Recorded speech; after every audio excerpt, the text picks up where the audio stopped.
Bueno, buenos días. Muchas gracias por la invitación a la Asociación de este Simposio Internacional, a la Asociación de Urgencias y Emergencias Pediátricas. Y vamos a empezar con este tema súper importante que es el ultrasonido en la hemorragia del neonato. Pues empecemos como introducción. Sabemos que la hemorragia intraventricular es una complicación frecuente, principalmente en los prematuros. ¿En quiénes? En aquellos prematuros de menos de 1500 gramos de edad gestacional o menor de 32 semanas son los que más riesgo tienen de sufrir de esta complicación o de esta alteración como es la hemorragia intraventricular.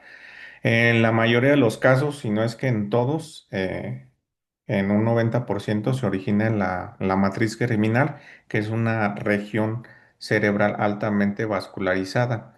Y esta es vulnerable tanto a la hipoxia y a las funciones hemodinámicas. Es por ello que cualquier hemorragia intraventricular que se dé en la matriz germinal, pues va a ser o va a tener un desenlace y es precisamente el tema que vamos a tener a desarrollar. Entonces, todo empieza con una hemorragia intraventricular en la matriz germinal, hablando de los prematuros propiamente dicho. Esta a su vez nos va a dar un infarto hemorrágico periventricular y la dilatación ventricular poshemorrágica se va a desarrollar o va a ser como a consecuencia ya como una complicación tardía. Entonces, estos datos introductorios son muy importantes para que ustedes sepan cuál grupo es el de mayor riesgo. Posteriormente, en este artículo del doctor Rodríguez Fanjul, que ella es un experto en cuanto a estudios en ultrasonido y point of care, nos dice que el ultrasonido transfontaneral es una herramienta de elección para el diagnóstico, el seguimiento, el pronóstico del neonato con hemorragia intraventricular y que esto a su vez es porque proporciona tanto seguridad, accesibilidad, bajo costo y capacidad para realizar estudios repetidos en la cabecera del paciente. Entonces es un estudio que se debe de tener ya el día de hoy en todas las UCINes y que este no implica radiación, es muy seguro de hacer, lo podemos replicar varias veces. También el ultrasonido transfontaneal pues nos permite visualizar estructuras cerebrales a través de la fontanela y adquirir imágenes en tiempo real, perdón, adquirir imágenes en tiempo real del sistema ventricular, de todas las estructuras cerebrales. Esto pues permite hacer un diagnóstico temprano para la monitorización seriada y complicaciones que pueda tener poshemorrágicas ese neonato. Una técnica no invasiva que no requiere tampoco sedación y que es ideal para realizarse, como ya les mencioné, en todas las UCINes o en los hospitales donde tengan cuidados intensivos neonatales o cuneros patológicos.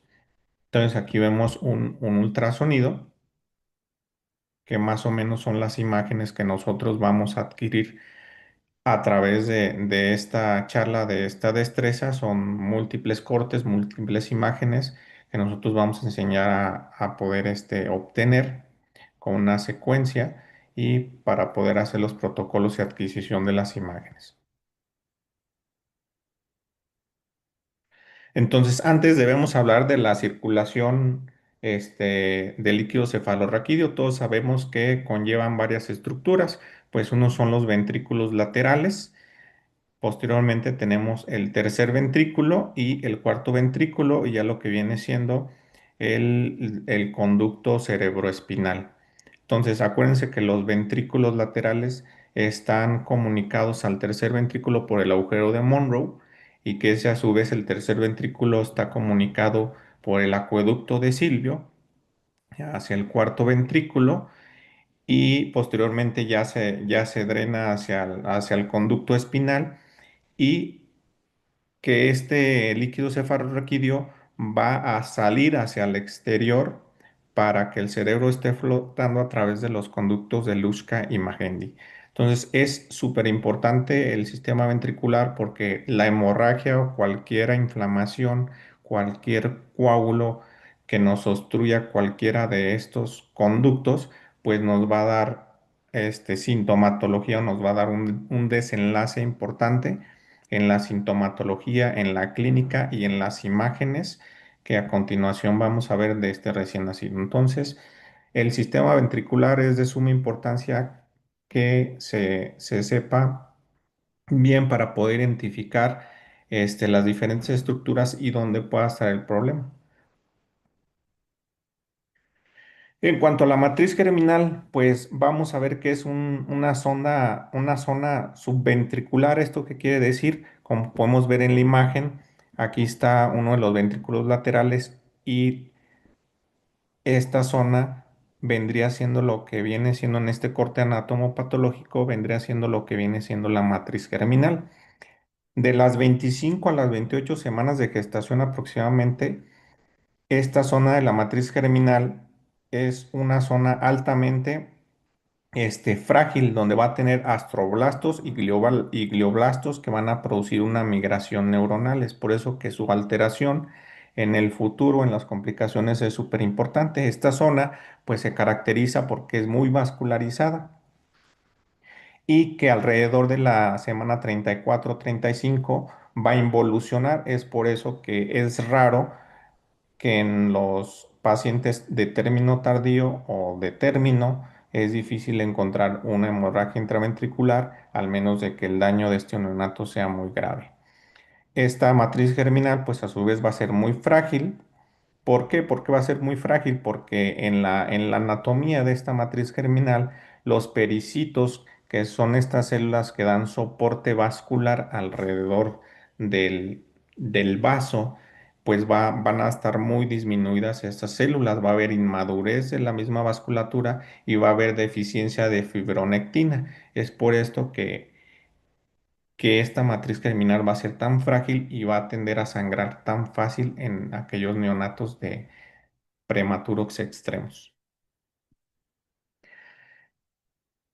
Entonces, diciendo esto, pues ustedes saben que hay múltiples factores de riesgo que nos van a producir las hemorragias intraventriculares. Hay factores prenatales o maternos, como son los prematuros propiamente que ya mencionamos, restricción en el crecimiento intrauterino, casos de coriomionitis, preeclampsia, ausencia de administración de esteroides prenatales y complicaciones placentarias. Los factores neonatales pues son varios: inestabilidad hemodinámica principalmente, ventilación mecánica, hipoxia, hipotensión arterial, sepsis, coagulopatías, etcétera, etcétera.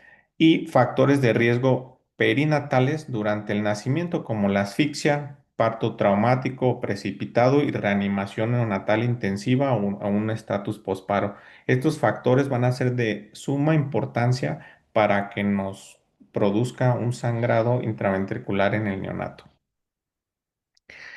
En cuanto a la estadística, este artículo del doctor o esa actualización del doctor Volpes que salió en el 2024 nos dice pues la mortalidad que tienen estos niños. Vean, desde la semana 22 hasta la 26, los que mayor tienen riesgo de muerte, los que tienen unas secuelas moderadas y los que tienen unas secuelas leves, ¿no? Entonces, entre menor sea la edad gestacional, mayor va a ser la probabilidad de muerte. Y conforme va avanzando en las semanas, pues las lesiones, dependiendo también del estado del bebé, pues van a ser mucho menores. Aún así, esto ha cambiado a través de la línea del tiempo, ya que en los 70s y en los 80s teníamos una lesión o unas secuelas de al 50% aproximadamente. Ya en los 80s, los recién nacidos que pesaban menos de 1500 tenían un 20% de incidencia. Después de los 90s, ya un 15 a un 20%. Y en la actualidad, pues más o menos un 20% aún todavía. Entonces todavía es alto el porcentaje de incidencia de estos niños a los cuales les da hemorragia intraventricular. Por eso debemos de hacer medidas tanto preventivas y tanto de detección temprana. En este mismo artículo del doctor Volpe, vemos que la sintomatología en cuanto al sangrado intraventricular o la hemorragia intraventricular, pues la dividimos en tres básicamente. Aquella sintomatología que va a ser catastrófica, que van a ser niños que de un momento a otro se ponen gravísimos y es una hemorragia inminente, es una hemorragia de evolución muy aguda, de complicaciones muy agudas y generalmente este tipo de niños les va a ir pues mucho más mal. Después tenemos la sintomatología saltatoria, aquel neonato que da de repente síntomas aleatorios, diferentes días, no es así tan evidente, pero nos muestra cierta sintomatología a lo largo de una línea del tiempo y es en aquellos pacientes que luego nos producen algunos movimientos, algunas apneas, fasciculaciones linguales, cambios a nivel pupilar, etcétera, etcétera. Y tenemos la silente, que si bien es el mayor porcentaje de la sintomatología, la silente es aquella sintomatología que pasa desapercibida, que muchas de las veces se da por hecho que el neonato está bien porque no presenta ningún dato clínico, no se le ha hecho ningún estudio de detección temprana y desgraciadamente este grupo de niños es el que eh, mayor prevalencia tiene, es la mayoría de la sintomatología que pasa desapercibida. Y de aquí viene la importancia de la detección temprana a través del ultrasonido transfontanelar, que es lo que les queremos transmitir a ustedes para que empiecen a implementar en sus terapias intensivas. Entonces, debido a su inmadurez, el ultrasonido transfontanelar ha sido el estudio diagnóstico por la inmadurez de la matriz germinal. El estudio transfontanelar, como dijimos, es el estudio de elección, ya que el protocolo con ultrasonido transfontanelar seriado desde la primera semana de vida va a mejorar y va a identificar las lesiones. Este se debe de realizar en las primeras 24 a 28 horas o 48 horas de vida y generalmente al final de la semana se debe de detectar por lo menos del 10%, o sea, ya el mínimo después de la primera semana o de las 2 semanas de vida. Entonces es súper importante que ya empiecen a implementar el ultrasonido transfontanelar lo más pronto posible en sus unidades de cuidados intensivos. Entonces, ¿cómo y cuándo hacer el ultrasonido transfontanelar? Les recomiendo este libro, Neonatal Brain Injury. Pues, es un libro muy didáctico, donde vienen muchos temas, viene todo lo básico, todo lo avanzado. Entonces, les recomiendo que lean este libro, es muy importante y es uno de los que más importancia ha tenido en los diferentes grupos. Entonces, ¿cómo vamos a hacer el ultrasonido? ¿Cómo lo vamos a empezar a hacer? Entonces, hay varios grupos actualmente que se dedican a detección y a realizar protocolos de ultrasonido. Uno de los grupos es el grupo Eurorime USA, que este incluso es europeo y organiza cursos básicos e intensivos en diferentes fechas. Entonces, este grupo, ¿qué es lo que nos dice? Nos dice que debemos de hacer ultrasonido transfontanelar, los divide en menor de 28 semanas y mayor de 28 semanas. Entonces nos dice que todos los niños se deben de hacer en el primer día, en el tercero, en el séptimo y de ahí nos vamos hasta cada semana, 14, 21, 28 y posteriormente si necesitan el estudio del ultrasonido o no. ¿Por qué en el día uno? Porque va a haber bebés o recién nacidos que nazcan ya con una hemorragia antenatal, perdón, o que han estado expuestos a resucitación o reanimación cardiopulmonar avanzada, entonces desde el día uno ya van a tener datos de hemorragia. En el día 3 es donde se ha visto en todos los estudios que se dan la mayor parte de lesiones cerebrales o hemorragias en el día 3. En el día 7 es como el día donde ocurren la mayor cantidad de complicaciones, no nomás de hemorragias intraventriculares, sino de complicaciones infectológicas, hemodinámicas, respiratorias, etcétera. Y cierto grupo de pacientes que ya pasan de del día 14, 21 y 28 son aquellos que van a tener algún riesgo y ya posteriormente solamente que presenten alguna sintomatología. Entonces, esto es lo que nos recomienda este grupo europeo, que empecemos a hacer ultrasonidos ya desde el primer día, sobre todo si son neonatos de menores de 28 semanas. En cuanto a este grupo canadiense, en esta sociedad canadiense, ellos hacen esta clasificación que dividen las detecciones en menores de 31 semanas de gestación más 6 días corregidos o mayor a 32 semanas de gestación. Entonces, igual, como pueden ver, la primera detección desde el día 4 hasta el día 7, o sea, en la primera semana. Ya posteriormente hacer repeticiones hasta las 4 o 6 semanas postnatales y posteriormente solo al que la necesite. Entonces más o menos coincide con los criterios europeos, pero la diferencia es que en aquellas la hacen desde el primer día. Y este otro libro también, Neonatal Crime Ultrasonography, es un libro también muy didáctico que les recomiendo también que lo compren o que lo descarguen, también es de suma importancia.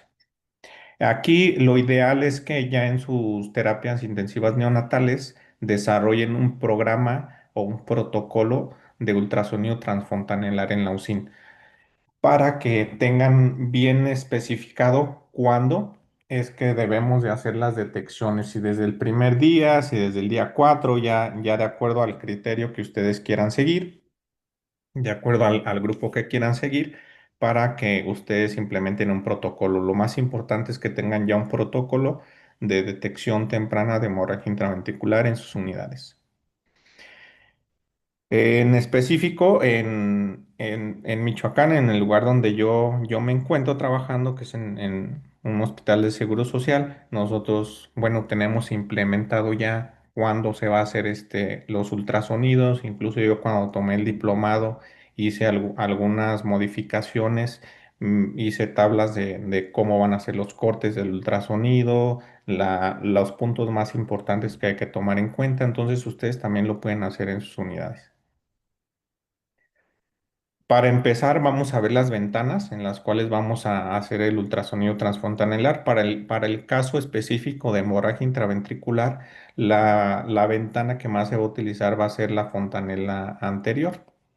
Acuérdense que tenemos fontanela posterior, fontanela mastoidea y también tenemos la escama del temporal, que esto es para fines de otras lesiones, de otro tipo de lesiones más específicas, pero para concepto de hemorragia intraventricular, la más utilizada es la fontanela anterior.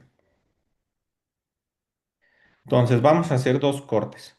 Básicamente vamos a hacer el corte coronal y aquí pues vamos a tener 6 cortes principales que vamos a hacer.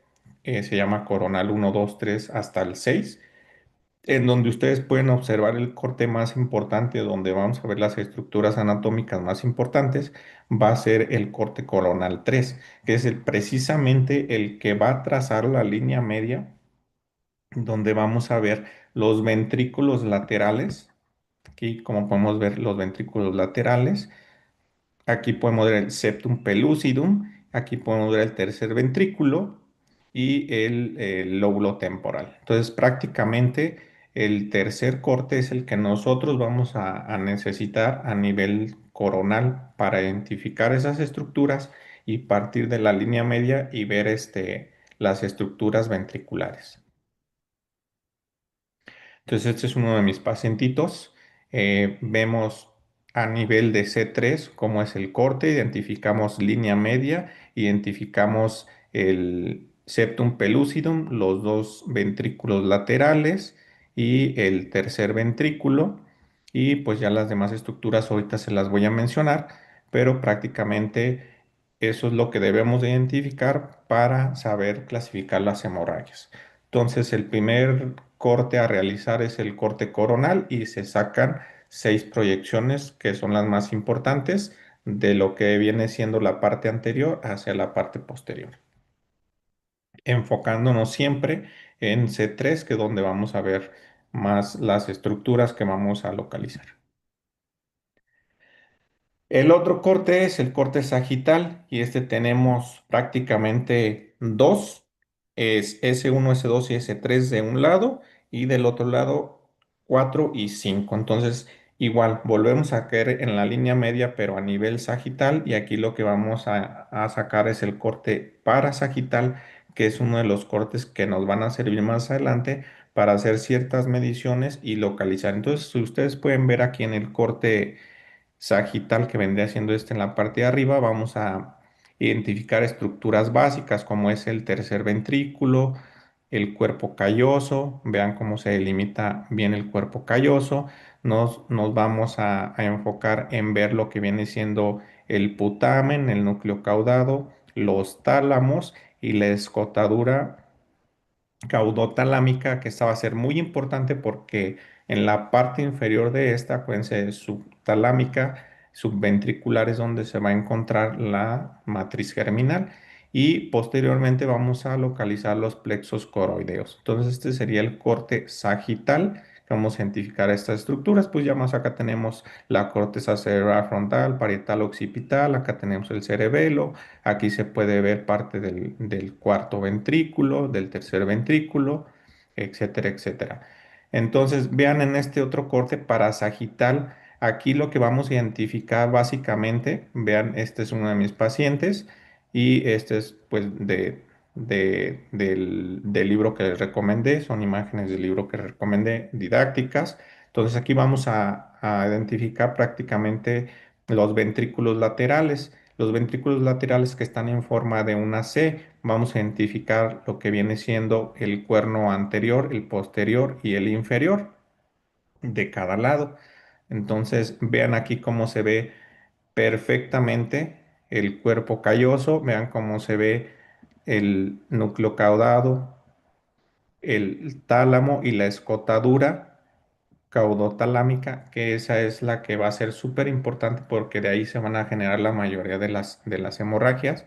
Y esto que ustedes ven aquí como hiperecogénico vendrían siendo los cuerpos coroideos. Vean aquí, se ve un poquito mejor. Igual se ve el plexo coroideo, se ve el tálamo, la escotadura. Vean esta pequeña muesca, escotadura caudotalámica, porque acá están los núcleos caudados. Entonces, este corte es también súper esencial y es así como lo vamos a identificar. Igual, vean cómo se ven las estructuras caudotalámicas, los plexos coroideos, y vean cómo se ve el ventrículo lateral con su asta anterior, posterior e inferior. ¿Qué clasificaciones vamos a tener hoy en día? Pues bueno, en 1978 vamos a tener la apuesta por la doctora Papilé, la vamos a ver, después viene el doctor Volpe en el 1989, posteriormente viene este grupo europeo en el 2020 que también hizo su clasificación y el consenso canadiense del 21 y tuvo una actualización en el 2024. Entonces, ¿qué es lo que nos dice la doctora Papilé? Bueno, la doctora Papilé, acuérdense que esta es la primera clasificación que se hizo.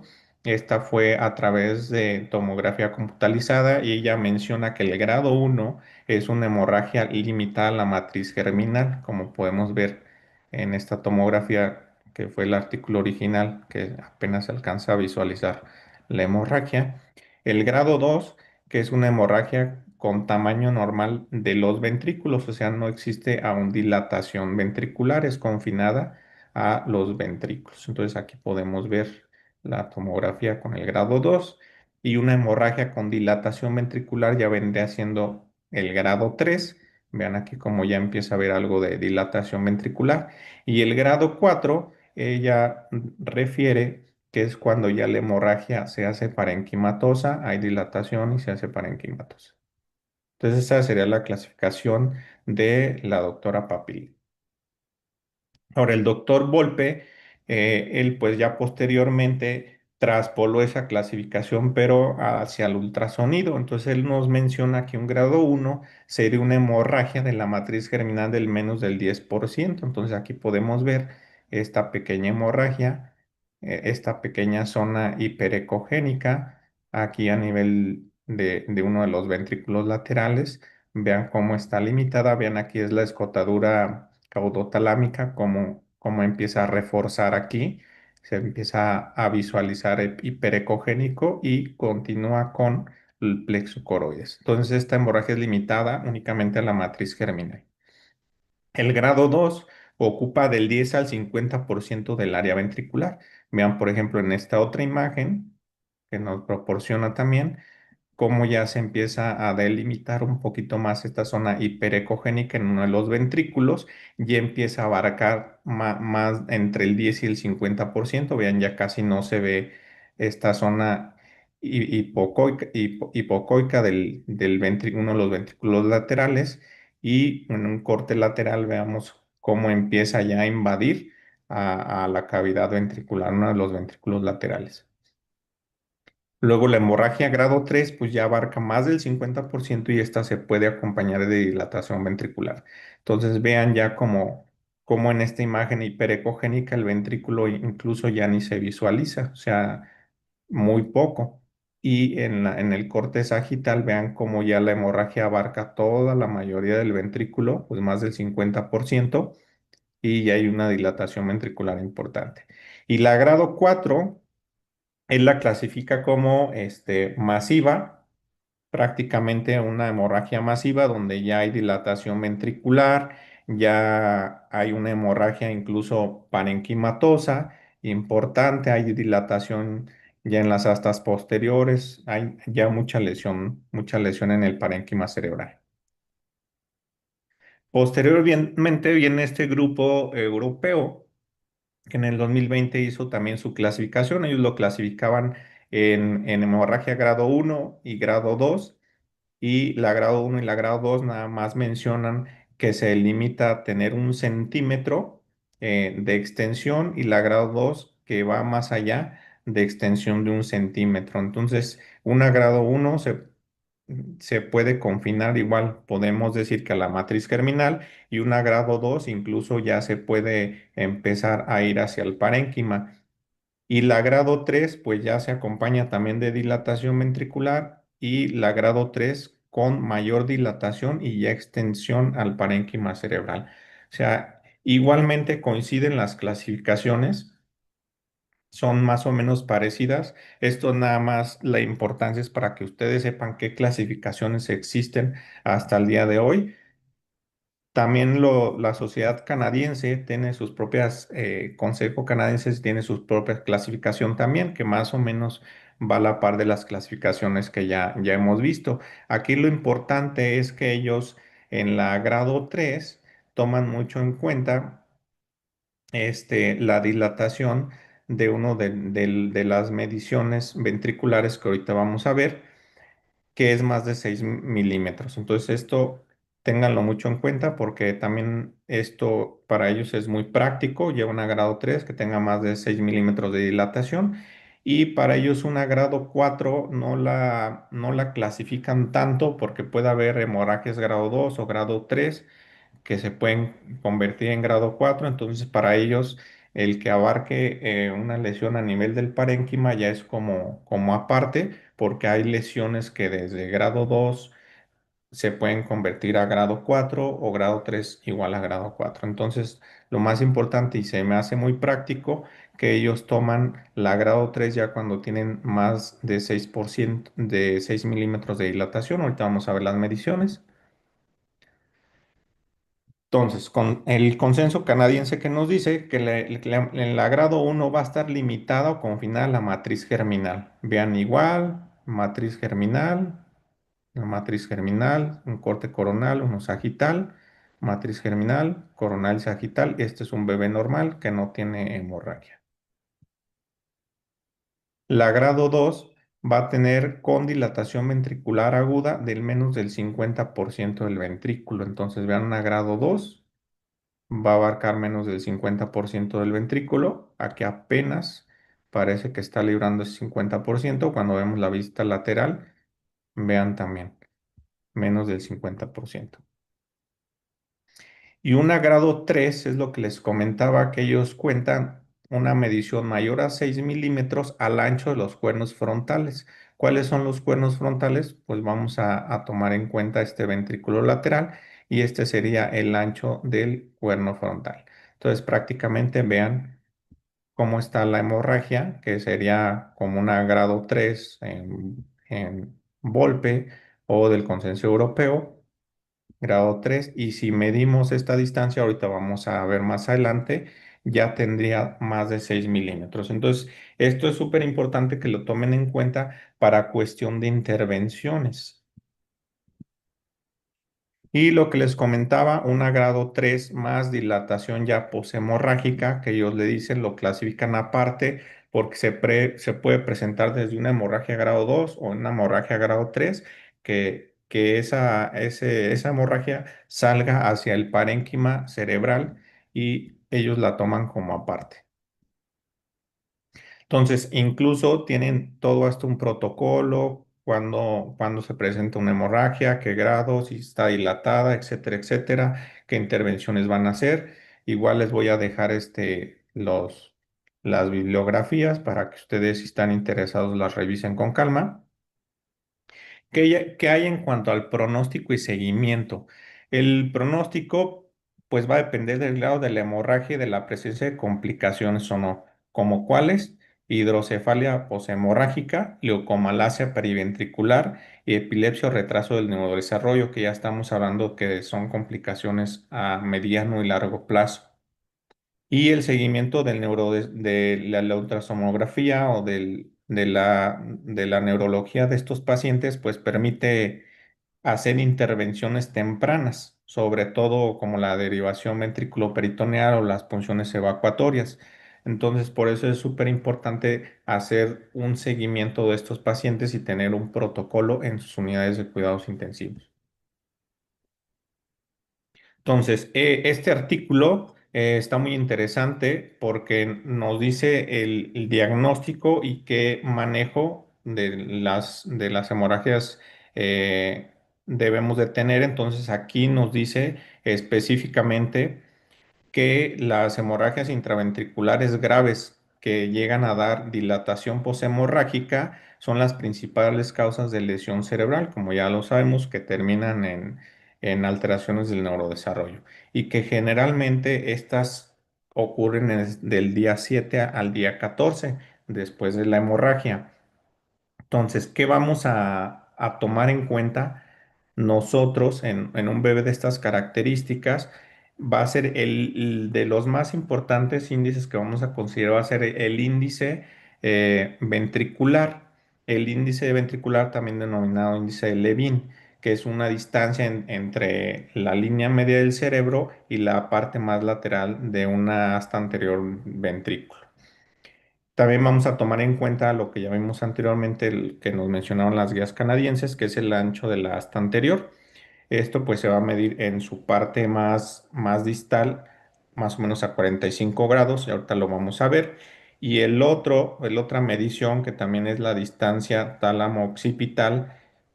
Esta distancia también la vamos a tomar muy en cuenta porque se vio que también tenía relevancia a la hora del pronóstico y la dilatación ventricular después de una hemorragia.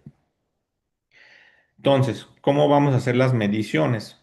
Vamos a medir principalmente el índice ventricular o índice de Levin. Esto pues vamos a medir el ancho desde la línea media hasta la pared más lateral del ventrículo. Entonces, como podemos observar, aquí tenemos un corte coronal, como ya vimos, a nivel de C3, que es el lugar más óptimo para sacar este índice. Vemos aquí la línea media, vemos ya unos ventrículos laterales dilatados. Entonces, nosotros lo que vamos a medir es de la línea media a la parte lateral que podamos observar nosotros de los ventrículos. Entonces vamos a graficar cuánto mide esto.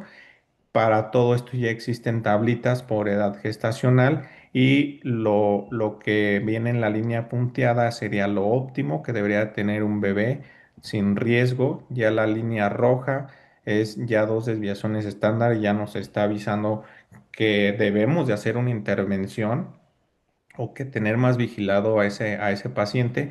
Y ya esta zona gris es como la zona latente de no retorno. Y posteriormente, si ya tiene más de dos desviaciones estándar más 4 milímetros, pues ya estamos hablando de una dilatación importante. Entonces, este es uno de los índices que debemos de realizar eh, prioritariamente en todos los bebés si encontramos una sospecha de hemorragia o ya dilatación. La siguiente medición es la que les comentaba que, perdón, toman en cuenta el consenso canadiense, que es el ancho de los cuernos frontales o también se llama índice Davis.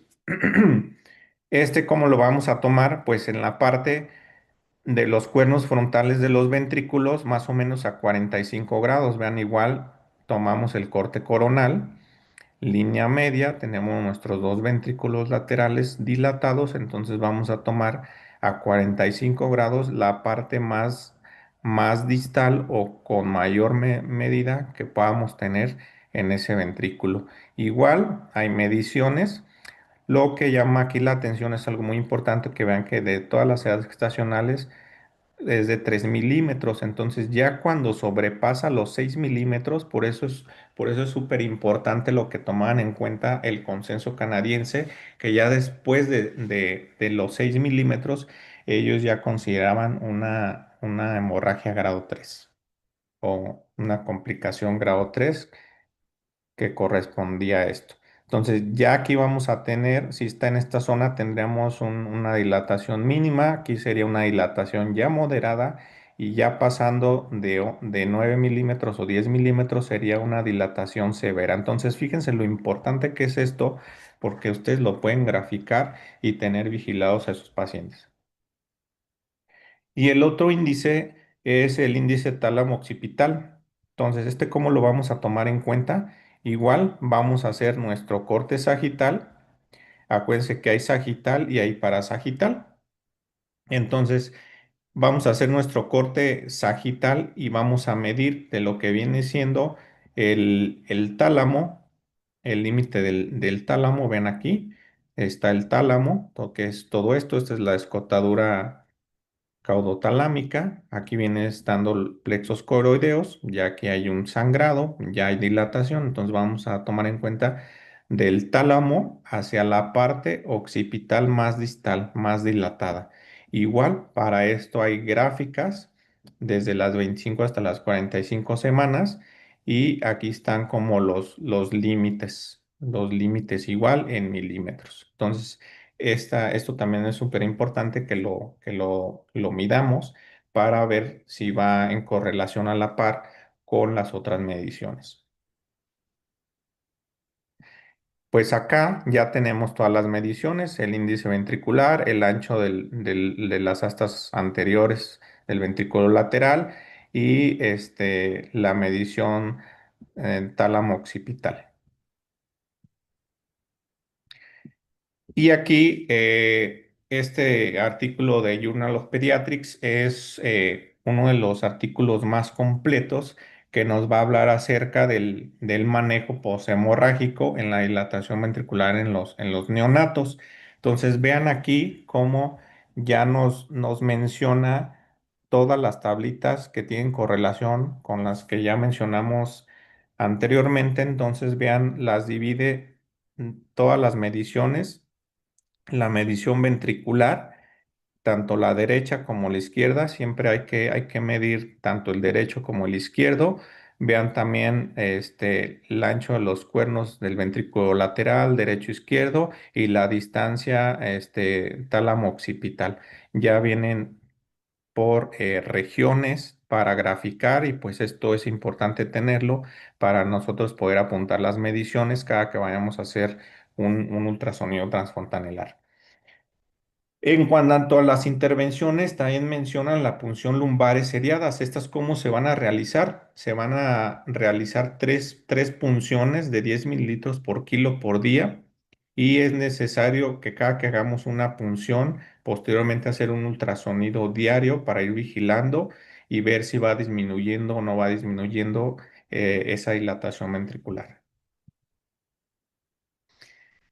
De las intervenciones, pues vamos a hacer las punciones seriadas 2 a 3. Vamos a puncionar 2, 3 días seguidos, 10 mililitros por kilo de peso del paciente y vamos a estar haciendo ultrasonidos.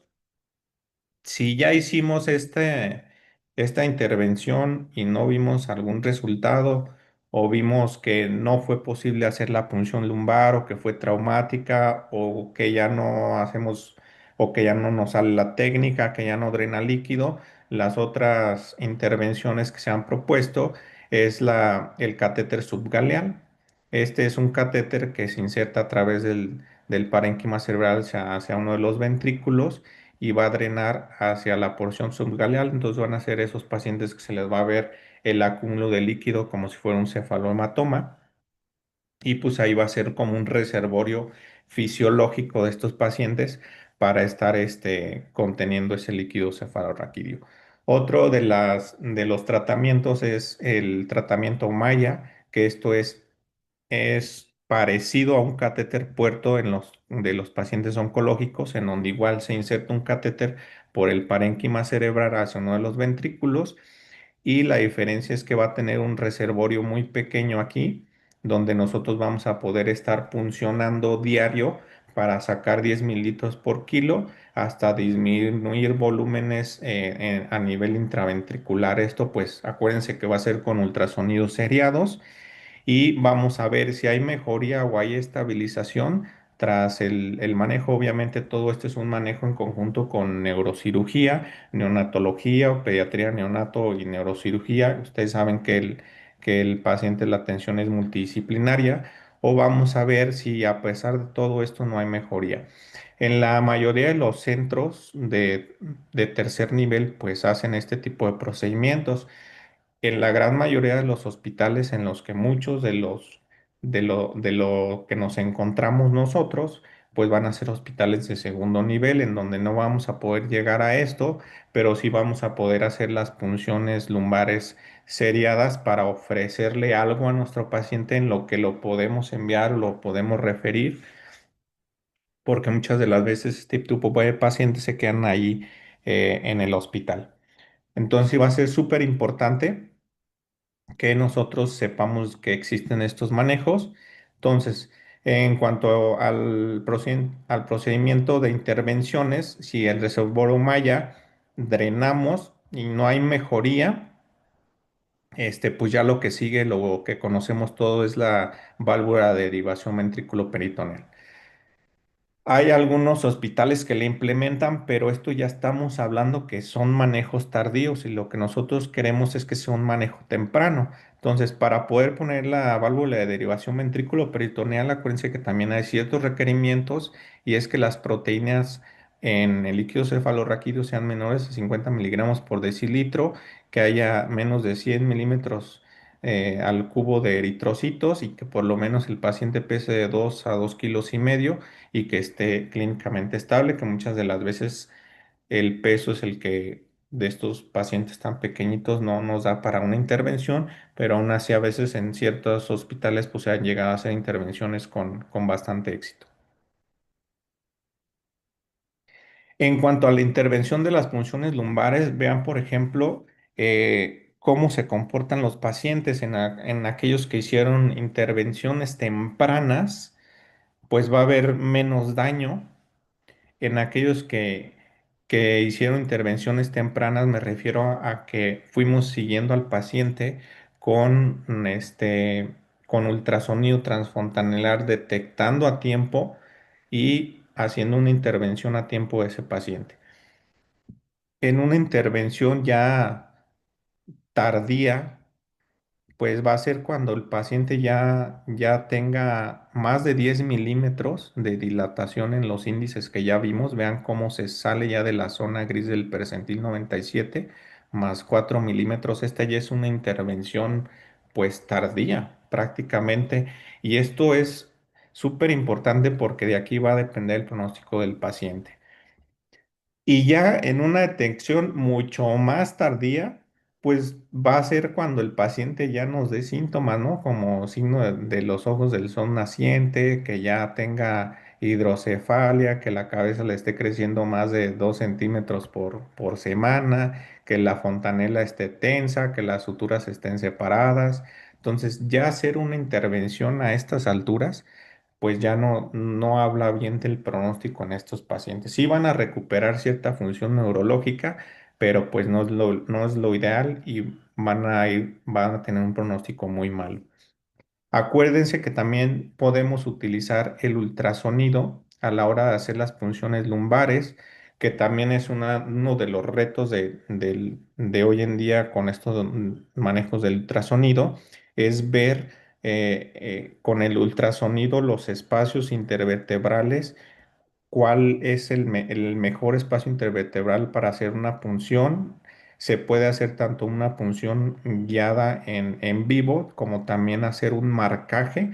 Nosotros a la hora de hacer un ultrasonido o hacer una punción lumbar podemos hacer la detección por el ultrasonido de los espacios intervertebrales, ya que aquí cada milímetro cuenta y puede ser eh, un resultado hacia el éxito o que nos salga traumática o simplemente que se nos esté tapando esa punción o que ya esté muy lesionado el paciente. Entonces, una de las utilidades del ultrasonido nos sirve también para hacer estas punciones guiadas y poder tener mayor éxito en cuanto a la evacuación de líquido cefalorraquídeo. Esto es lo que les mencionaba, cómo les va a estos bebés con estas intervenciones en las dilataciones poshemorrágicas. Pues podemos ver este artículo que es muy interesante, en donde fueron 39 recién nacidos que los siguieron hasta los 2 años más o menos, y en aquellos que tenían ya dilataciones poshemorrágicas. Y ustedes pueden ver aquí en la línea roja es aquellos que tenían mínima dilatación, la línea amarilla son aquellos que tenían ya una dilatación moderada, y ya los que estaban después de esta línea serían una dilatación severa. Y esto es el estudio de cómo fueron evaluando este tipo de pacientes a lo largo de esos 2 años, en donde valoraron un score cognitivo, un score motor y un score de lenguaje. Vean cómo sacaron mayor puntaje los que se hicieron intervenciones tempranas. Vean el mayor puntaje en cuanto a eh, capacidades cognitivas, capacidades motoras, capacidades de lenguaje. Los que hicieron una intervención moderadamente tardía, vean cómo bajó ya el índice de este puntaje neurológico, y los que ya hicieron una intervención tardía, vean todavía más abajo el puntaje de esta valoración neurológica. Entonces, es súper importante que nosotros hagamos esas detecciones tempranas, pero también intervenciones tempranas, porque de esto va a depender mucho el pronóstico neurológico de nuestro paciente. Sabemos que una hemorragia grado 1 o grado 2, en todos los estudios, más bien dicho, que se han realizado a lo largo de todo esto, generalmente no encuentran alguna secuela significativa, y cuando la llegan a encontrar ya son en edades escolares o edades tardías, secuelas mínimas, y muchas de las veces no encuentran alteraciones neurosensoriales importantes. Entonces, una hemorragia grado 1 o grado 2 aparentemente no va a tener secuelas importantes, y si las tiene, se van a ver hasta la edad preescolar o escolar. Un ejemplo, un recién nacido prematuro de 25 semanas que no se vio más que tuvo una hemorragia grado 1 grado 2, no hubo tal complicación en la edad neonatal, y del lactante no tuvo ninguna alteración neurológica, toda la exploración física normal, etcétera, etcétera. Pero ya a la edad escolar resulta que arrastra un pie, que no camina bien, pues ahí estamos hablando de este tipo de complicaciones ya tardías, que sí existen, que sí se ven, pero generalmente este tipo de pacientes les va bien, que es lo que queremos con nuestras detecciones ultrasonográficas.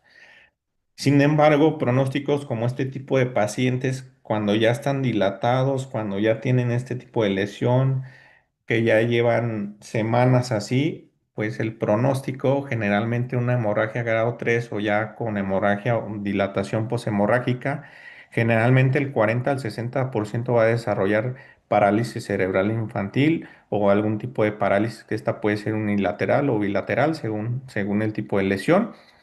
Hay un riesgo elevado de retraso global del desarrollo en lenguaje, en cognición, en motor, en sensitivo, etcétera, etcétera. Muchos van a quedar con hidrocefalia crónica y van a tener que poner las válvulas de derivación ventriculoperitoneal y pues tienen alto riesgo de tener algunas otras alteraciones, tanto visoespaciales, de autismo, de TDAH, de aprendizaje, etcétera, etcétera. ¿Por qué? Porque si se fijan ustedes en la anatomía de la matriz germinal que se encuentra subventricular, por aquí pasan muchas vénulas y muchas arteriolas cerebrales. Entonces, a la hora que se produce la dilatación ventricular, estos vasos se comprimen, impidiendo la circulación, y al impedir la circulación, también por este mismo trayecto de la corteza cerebral o corteza cerebroespinal pasan los diferentes tipos de axones o de conexiones neuronales que nos llevan a las piernas, al tronco, a los brazos, a la cara, a la boca, lo que viene siendo el homúnculo cerebral. Entonces, si ustedes se fijan, los primeros que sufren estas conexiones son aquellas conexiones en las extremidades, en las piernas. Entonces, por eso hay mucho paciente que está espástico con hiperespasticidad, hiperreflexia y que no pueden caminar bien, etcétera, etcétera. Entonces es súper importante que hagamos estas detecciones a tiempo. ¿Y qué hay en cuanto a la prevención? Pues prácticamente hay 5 cosas que se han descrito en la literatura que pueden prevenir la hemorragia intraventricular y una de ellas es los corticoides antenatales, que estos sí tienen una evidencia 1A, pero que generalmente luego no se suelen administrar de forma temprana, pero son de los que más han mostrado algún beneficio en cuanto al disminuir el riesgo de hemorragia intraventricular en este tipo de pacientes. Pinzamiento tardío del cordón también podemos ayudar a los bebés mejorando la estabilidad hemodinámica y cerebral prácticamente. En cuanto a la ventilación protectora, entre más eh, seamos cuidadosos a la hora de la ventilación mecánica, protocolos de protección ventilatoria y eso, pues va a disminuir, evitar hipoxias o alteraciones gasométricas que nos puedan producir este tipo de lesiones o desencadenar. La indometacina profiláctica se ha descrito, generalmente reduce la incidencia de una hemorragia grado 3 o grado 4, pero tiene sus riesgos en cuanto al metabolismo renal, o sea, puede tener muchas alteraciones renal y cardiovasculares, entonces también tenemos que tener mucho cuidado a la hora de manejar indometacina. También salió un artículo del posicionamiento de la cabeza y manejo postural que también ha ayudado a prevenir en cierta medida la hemorragia intraventricular, pero casi la que tiene más evidencia y que sigue teniendo evidencia hasta ahora, pues es los corticoides antenatales. Y este otro artículo, ya que estamos con lo del POCUS y el ultrasonido, pues hay ya sin fin de estudios que están saliendo. Este estudio del doctor Warma, que trata sobre de intervención en detección de hemorragias o predicción de hemorragias intraventriculares. Pues principalmente va a ser por la inestabilidad hemodinámica y la prematuridad, que siguen siendo los mayores factores en estos recién nacidos prematuros. Este estudio se hizo en 132 lactantes de menos de 32 semanas gestacionales con pesos menos de 1.500 gramos y que estos fueron los que entraron al estudio. ¿Qué se midió aquí? Se midió el índice de resistencia de la arteria cerebral anterior mediante ecografía transfontanelar, se midió el flujo de la vena cava superior, se midió el gasto cardíaco izquierdo, gasto cardíaco derecho, mediante ecografía funcional en las primeras 24 horas de nacimiento. ¿Qué resultado nos dieron esto? Que el uso combinado tanto del flujo de la vena cava superior de menos de 55 mililitros por kilo minuto, un índice de resistencia a la arteria cerebral anterior mayor a 0,75 es un predictor de hemorragia intraventricular con una sensibilidad del 40,8% y una especificidad del 82,1%, que sin embargo tiene una sensibilidad todavía baja, pero vean cuando el gasto de la vena cava superior cae a 41 mililitros kilo por minuto y el índice de resistencia es mayor a 0,85, aquí el riesgo de una hemorragia intraventricular es mayor del 98% en los pacientes en su primer día o en su primera semana de vida. Entonces, se los menciono únicamente por hacer énfasis de todo lo que está pasando con el ultrasonido, que tenemos ya cada día acceso a este tipo de herramientas, a que ustedes aprendan a hacer esas detecciones tempranas, a clasificar las hemorragias, a detectarlas de forma temprana, clasificarlas, ir graficándolas, porque es súper importante que ustedes sepan hacer ya estas mediciones hoy en día para que tengan un mejor pronóstico neurológico de los recién nacidos. Y pues yo les doy las gracias. Es mucha información, la verdad, en cuanto a hemorragia intraventricular y ultrasonido, pero espero que les haya quedado un poco claro y estoy dispuesto para si tienen alguna duda, alguna pregunta, con confianza. Todo esto, acuérdense que es una curva de aprendizaje, es de ir haciendo los estudios, ir haciendo las detecciones, ir teniendo seguimiento de sus pacientes y en cuanto se salgan de la gráfica, no esperar mucho tiempo, inmediatamente hacer una intervención o derivar al paciente para que sea atendido de forma temprana. No es lo mismo hacer una detección temprana, como ya lo vimos, hacer una detección tardía y esto cambia mucho el pronóstico neurológico para nuestros pacientitos. Muchas gracias.